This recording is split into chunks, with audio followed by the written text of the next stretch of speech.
सुप्रभात मित्रांनो, स्वागत आहे तुम्हा सर्वांचं एका नवीन दिवसामध्ये. काल रात्री आपण मनालीमध्ये पोहोचलो, जे की तुम्ही पाहिलंतच. आणि हे जे पाठीमागे तुम्हाला हॉटेल दिसतंय, या हॉटेलमध्ये स्टे केला. या हॉटेलचं नाव आहे रॉकलँड इन मनाली. एनिवेज आपला हा मुद्दा नाही आहे. तर काल रात्री झालं असं की जवळपास 7:30 पावणे 8 वाजले हॉटेलवरती चेक इन करता करता, आणि त्यानंतरून एकच लगबग सुरू झाली, ती म्हणजे थंडीचे कपडे व्यवस्थित आवरून ठेवण्याची आणि जे पुढच्या वातावरणानुसार लागतील ते कपडे वरती काढण्याची. सो अगदी हलके-फुलके कपडे आम्ही वरती काढत होतो. बराचसा वेळ आवराआवरीत गेला, त्यामुळे जेवणाची वेळसुद्धा निघून गेली होती. 11 साडे 11 वाजता आम्ही जेवण केलं. झोपायला उशीर झाला, परंतु याचा उठण्यावरती परिणाम झालेला नाही आहे. आम्ही 6 वाजता उठलो. आत्ता सकाळचे 8 वाजलेले आहेत. सर्व गाडी वगैरे रेडी केलेलं आहे. फक्त रायडिंग गिअर्स घालायचे आहेत आणि रेडी टू गो आहे. रेडी टू गो म्हणण्या अगोदर एक छोटीशी आयटिनरी शेअर करतो, की आजचा जो प्रवास असणार आहे तो मनाली ते दिल्ली असा 550 किलोमीटरचा असणार आहे. आता याचा अर्थ असा समजू नका की परतीचा प्रवास सुरू झाला आहे, त्यामुळे व्लॉगमध्ये काही इंटरेस्टिंग नसणार आहे. मी अगदी मोजकं शूट करणार आहे. जे काही इंटरेस्टिंग आमच्या वाटेला येईल ते मी तुमच्यापर्यंत पोहोचवण्याचा नक्की प्रयत्न करणार आहे. त्यामुळे चुकूनही गैरसमज करून घेऊ नका की सर्किट कंप्लीट झाला याचा अर्थ हा व्लॉगसुद्धा कंप्लीट झाला, असं बिलकुल नाही आहे. जे काही छोटं का होईना आमच्या वाटेला येईल ते मी तुमच्यापर्यंत पोहोचवण्याचा नक्की प्रयत्न करणार आहे. तर आजचा प्रवास पुन्हा एकदा आठवण करून देतो की मनाली ते दिल्लीपर्यंतचा आहे. 550 किलोमीटरचा आहे. गुगल मॅपच्या अनुषंगाने 15 ते 16 तास लागणार आहेत. आपल्याला काही घाई नाही आहे. आपण 20 तासात पोहोचलो तरीही चालेल, 24 तासात पोहोचलो तरीही चालेल, कारण परतीचाच प्रवास आहे. त्यामुळे घाई करणं तेवढं फारसं काही वावगं ठरणार नाही. तर भेटूयात गाडीवरती. सुप्रभात मित्रांनो, सकाळचे 8:38 झालेले आहेत आणि आपण मनालीच्या बाहेर पडलेलो आहोत. बरोबर 8:30 वाजता स्टार्टर दिला होता. ठरलेल्या वेळेत निघालो आहे आणि त्यामुळे तिथे आता लवकर पोहोचण्याची घाई गडबड नसणार आहे. तर मला असं वाटतं की आपण मनालीच्या हे जे काही जाणारं ट्रॅफिक आहे याला थोडंसं सर करूयात आणि मग भेटूयात. जवळपास आपण 1 तास झाला आहे राईड करतो आहे. कुल्लूमध्ये पोहोचलेलो आहोत आणि कुल्लूमध्ये स्टॉप घेण्याचा विचार होता, कारण आम्ही ब्रेकफास्टच केलेला नाही आहे. पण अजून आम्ही थोडीशी तग धरू शकतो, त्यामुळे इथून कदाचित मंडी 40 किलोमीटर असावं. तर मंडीमध्ये जाऊन नाश्ता करण्याचा विचार करतो आहे. आत्ता जस्ट बोलणं झालं, तर मग मंडी हे लोकेशन फायनल केलं नाश्त्यासाठी. आपण बऱ्याच क्लोज आलेलो आहोत मंडीच्या. वाटलं नव्हतं इतक्या लवकर येईल म्हणून, पण माईट बी सकाळी ट्रॅफिक कमी असतं त्यामुळे लवकर पोहोचता आलं असेल मंडीमध्ये.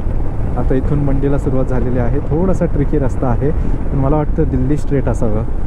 भुंतर मंडी चंदीगड. येस, हो, दिल्लीसाठी सरळच आहे.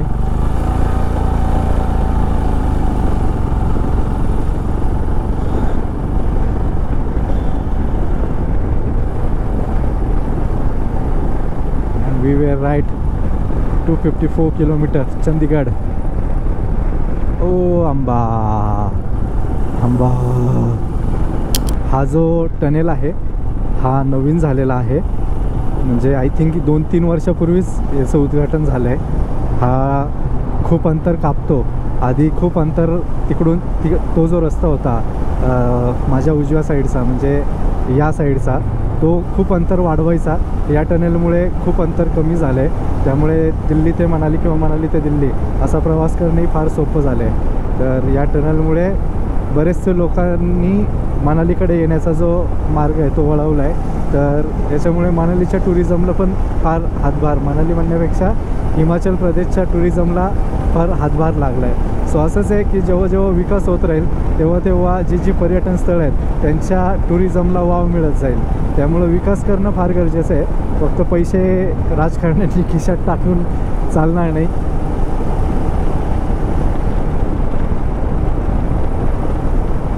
एक गोष्ट नाकारता नाही येणार यार, की विकास तर होतो आहे बघा, हळूहळू का होईना.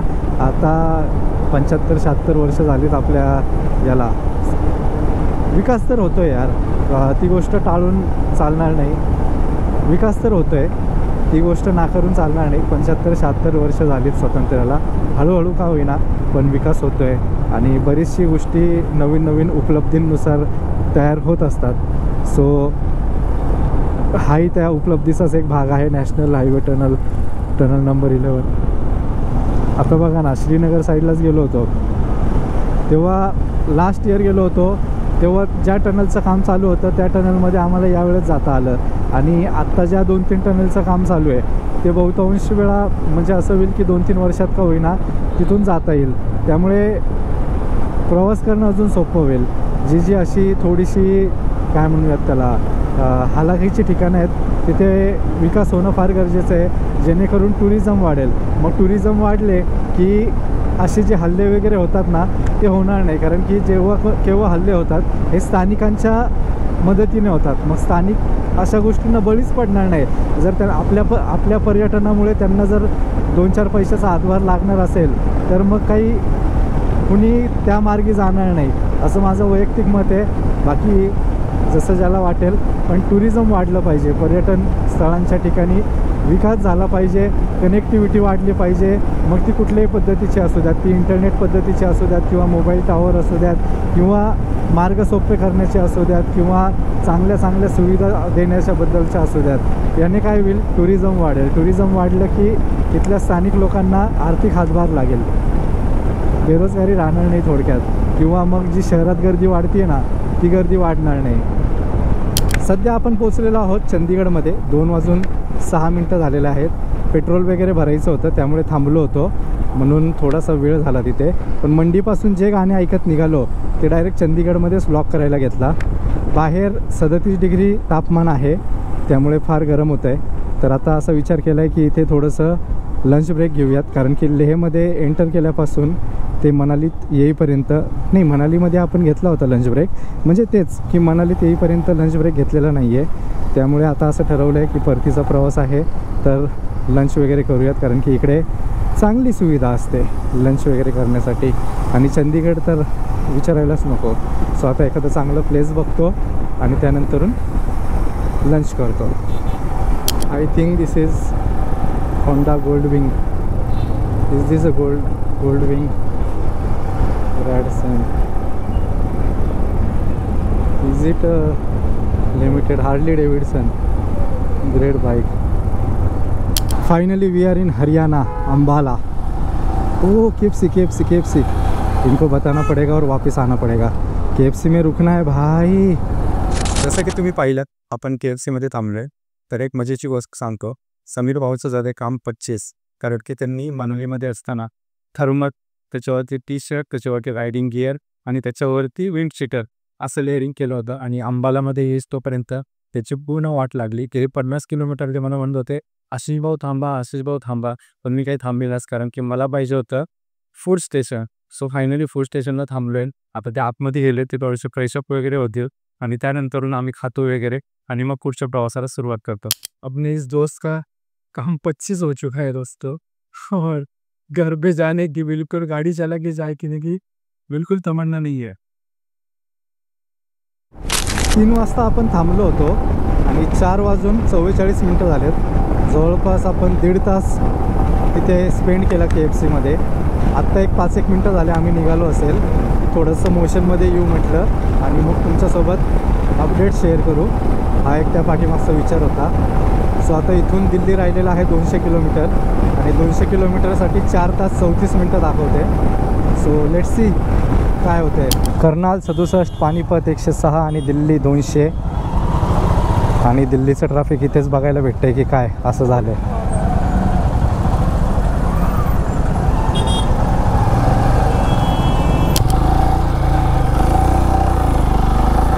आत्ता जो जाम पुढे लागलाय ना तो जवळपास 6.5 किलोमीटरचा जाम गुगल मॅप दाखवतोय. आणि हे समीर भाऊनी गाडी टाकली खरं कुठून तरी, आता मी त्यांना फॉलो करतोय. गुगल मॅप आम्हाला कुठून तरी दुसरीकडून नेतोय. आय होप परत तो त्या ट्रॅफिकच्या रूटला जाऊन मॅच नाही करो, कारण की परत तर तिकडेच चाललो आहे. बट व्हॉट्स एव्हर, समीर भाऊ थकलेत आणि त्याच्यामुळं मला मजा येते ते जे काही करतायत, आणि परत त्याच रोडला येऊन त्यांनी मॅच केलेलं आहे. दिल्ली में आपका स्वागत है, और इस तरीके से कौन स्वागत करता है भाई?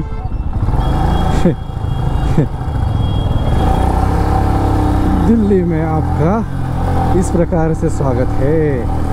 7:25 झालेले आहेत आणि आपण पोचलेलो आहोत दिल्लीमध्ये. मनालीमधून निघालो होतो तेव्हा 8:30 वाजले होते. हां, बहुतेक 8:30 वाजले होते. सो तेच एक लगभग 11-12 घंटे पकडून चला. आणि मध्ये आम्ही थांबलोही होतो लंच ब्रेकसाठी. तो लंच ब्रेकही फार मोठा होता, 1.5-2 तासाचा होता. सो या गोष्टी चालत राहतात. It's not about counting kilometre, it's about counting memories. The next day. पुन्हा एकदा सुप्रभात मित्रांनो. सकाळचे 5:15 झालेले आहेत आणि आपण लागलेलो आहोत हायवेला. आता या हायवेपासून आपल्याला मथुरा आग्रा एक्सप्रेस वेवरती कनेक्ट करायचं आहे. तर 5:15 झालेत आणि बाकी सगळं मी इंट्रोडक्शनमध्ये बोललोच आहे. फक्त मी राईड करायला सुरुवात केली आहे ही तुम्हाला अपडेट द्यायची होती, त्यामुळे हा क्लिप शूट करतो आहे. बाकी जसं काही पुढे घडत राहील तसं मी दाखवतो. आता आम्ही आलेलो आहोत टोल नाक्यावरती आणि या यमुना एक्सप्रेसवरती 2 व्हीलरसाठी सुद्धा टोल पे करावा लागतो. क्या हो भैया, ऑनलाइन नहीं लेते क्या? ऑनलाइन ले रही है तो दिक्कत है. Cash cash. ये भी तो वापस किए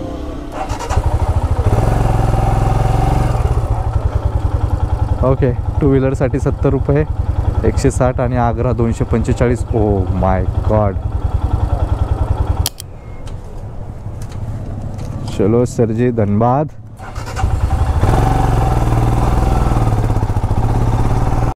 लेच घातला ना हो. 250 आहे ना आग्रापर्यंत.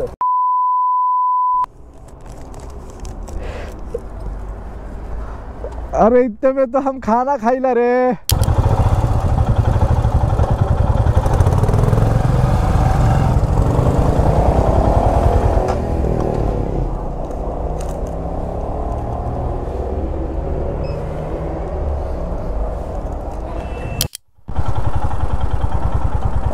It's a breakfast time.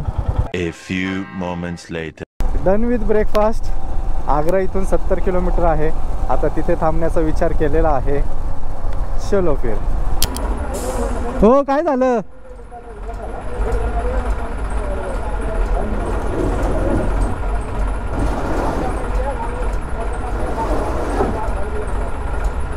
हो, काय झालं? पडलं माझं काय मॅजिक तिकीट.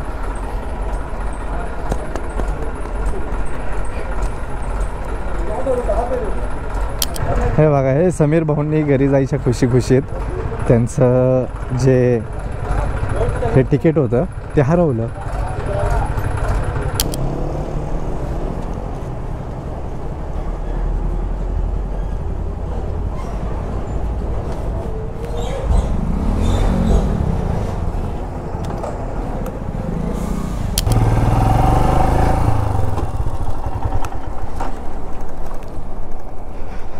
ऐसे है समीर भाऊ. चली चली फिर हवा चली. माझ्या डोळ्यासमोर पडली आणि मी समजतोय ते त्याचं तिकीट आहे. त्याला माझ्या डोळ्यासमोर अशी पडली होती, मी समजतोय त्या ह्याची आहे ती चहा किंवा नाश्त्याची. हा, काय म्हणतोय तो? तो म्हणतोय येईल पर्ची, फक्त तिकडनं 10-15 मिनटं तुम्हाला लागतील. अच्छा, त्यांच्याकडनं तिकडे येईल नंबर, पर्ची होईल, देतील ते. तुम तो गजबाई आदमी हो यार समीर भाई. हाँ, कभी मेमोरी कार्ड खो दिए, कभी पर्ची खो दिए. जीवन में कुछ भी होते रहे, आप अपनी मूंछों पे ताव दो. मूंछों पे ताव दो, एक बार ऐसे करो. अरे कर दो सर, कर दो. अभी इन्होंने विमल मावा खाया था, अच्छी बात थोड़ी है. आपने विमल खाया है ना, तंबाकू खाई है. अरे 2 दाने ऐसा थोड़ी होता है यार सर. हाँ, ये देखो, ये देश के जवान यहाँ पे खड़े और तुम 2 दाने बोल रहे हो. हाँ, ऐसे नहीं करना चाहिए सर. फैमिली है ना आपकी? Family sir. हाँ, फिर ऐसा करोगे 2 दाने डालोगे? नहीं खाते नहीं है हम, तो फिर आज 2 दाने ऐसे ही चढ़ा दिए. साथ वाला था. चलो bye sir. Done with everything. आता मी तुम्हाला थोडंसं फ्लॅशबॅकमध्ये घेऊन जातो. ॲक्च्युली तिथे आम्ही ब्रेकफास्ट करायला थांबलो होतो. तिथे कुपन घ्यायचं होतं. सो त्यांनी काय केलं, कुपन वगैरे घेतलं आणि खिशात ठेवलं. आणि ते कुपन जेव्हा आपली ऑर्डर येते तेव्हा ते त्याला परत द्यायचं असतं. तर तेव्हा त्यांनी कुपन समजून त्या टोलनाक्याची पावती दिली आणि त्यांनी ती त्या वेटरने चेक नाही केली. तर ती तशीच पावती निघून गेली त्या वेटरकडे आणि ब्रेकफास्टची पावतीचं बिल त्यांच्या खिशात राहिलं. आणि इथे आल्यानंतरून त्यांनी चेक केलं तेव्हा त्यांना समजलं की आपण टोलनाक्याची चुकून पावती वेटरकडे दिली म्हणून. मग टोलनाक्याचे जे कर्मचारी आहेत त्यांनी गाईड केलं की एका या टोल फ्री नंबरला कॉल करा आणि ते तुमची गाडी नंबर सांगून ते तुमची परत पुन्हा एकदा पावती जनरेट करतील आणि आमच्याकडे पाठवतील. आम्ही ती तुम्हाला प्रिंट करून देऊ आणि मग पुढे सोडू. सो कॉल केला, नंबर सांगितला, पूर्ण 5 मिनटाचा तो कॉल चालला. बरेचसे प्रश्न विचारले. गाडी नंबरवरून त्यांनी पर्ची पाठवली आणि ती पर्ची तिथं प्रिंट करून आम्हाला सोडण्यात आलं. बस एवढाच छोटासा सिनेरिओ होता. आता पुन्हा एकदा आग्र्याच्या दिशेने वळतो आहे. आग्रा राहिलेला आहे इथून 30 kilometer. Let's go. Gwalior Vikas Pradhikaran आपका हार्दिक स्वागत करता है. We are in Gwalior. अच्छा खासा डिस्टेंस कवर करने के बाद हम लोग पहुंच गए हैं ग्वालियर. अभी जाना है शिवपुरी, नेक्स्ट डेस्टिनेशन. तो सीधा जाना पड़ेगा. This is not allowed only for common people but this is allowed for police. दुपारचे वाजले 1:45 आणि अगदी सध्या डॉमिनोजमध्ये आहोत. डॉमिनोजमध्ये लंच टाईम झाला आहे. त्यामुळे आपली ते लंच ठेवण्यासाठी आलो. तर गेले काही दिवस असंही डाईट होत नाही आहे. घासपूस खाऊनच लंचचा टायमिंग आम्ही स्किप करतो आहे. एनिवेज हीच होती एक छोटीशी अपडेट. लंच वगैरे करतो, थोडा आराम करतो, मग पुढच्या प्रवासाला सुरुवात करतो. आपला पोटा पाण्याचा प्रश्न तर मिटला आहे, पण हिच्या पोटा पाण्याचं काहीतरी करावं लागेल. त्यानिमित्ताने हिच्या पोटा पाण्याचा प्रश्न मिटूयात. ये देखो भाई, ये रिलायंस का पेट्रोल पंप है और यहाँ पे कोई लाइन सिस्टम ही नहीं है. यहाँ पे लाइन सिस्टम नहीं है क्या? लाइन सिस्टम नहीं है यहाँ पे. कोई कैसे भी आ रहा है. कंप्लेंट डालूँ क्या ऑनलाइन? इनको सबको बोलो लाइन में लो करके, नहीं तो अब भी कंप्लेंट डालूंगा उधर रुक के. इनका नहीं बोल रहा हूँ मैं. ये जो ऐसे आ रहे हैं, एक लाइन होता है ना हर पेट्रोल पंप पे, फुल कर दो. तो आप लाइन से आओ. ऐसे नहीं आते. ये रिलायंस का पेट्रोल पंप है. हाँ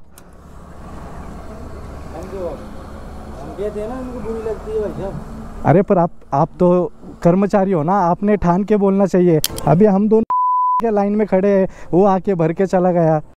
The next day.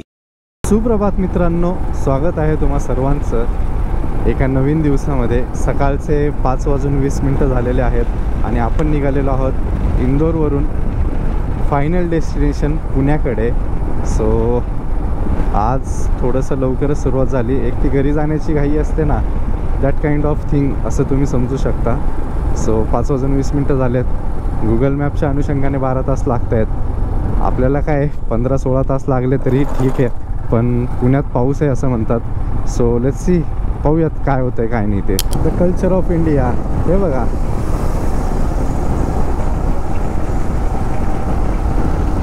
गजबय आहे भाई, गजबय आहे. घरी जायचा कंटाळा आलाय या माणसाला परतीच्या प्रवासावर असताना. आणि बघा,